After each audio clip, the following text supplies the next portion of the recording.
The United Nations High Commissioner Refugees has procured 300 refugee housing units in Borno State, and this is part of its efforts to bridge the lack of isolation and quarantine centers, especially at the IDP camps situated at border points of Niger, Chad and Cameroon. TVC News correspondent Jesse Tafida has the report. Borno State has so far recorded 593 cases of the coronavirus pandemic, out of which 464 had been recovered, with 34 deaths. The federal and state governments have consistently put measures in place to prevent the spread of the virus to IDP camps due to how vulnerable they are.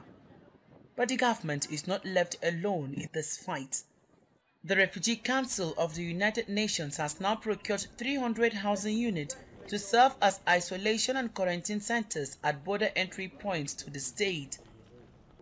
The housing units are composed of several equipments to include lightweight steel frame, roof and wall panels, as well as solar energy system. This is part of the preparedness to respond to the coronavirus pandemic.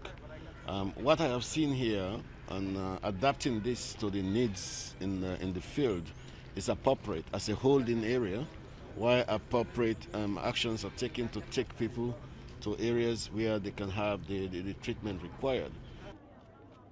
The housing unit will also help in decongesting all overcrowded camps in Dikwa, Ngala, Damasak and Banki. These things can be produced locally.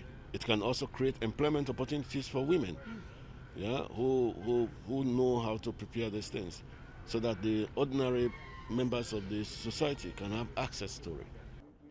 An international NGO, FHI 360, is expected to run the isolation centers.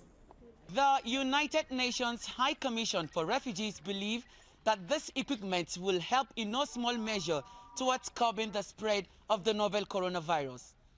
Jesse Tafida, TVC News, Maiduguri.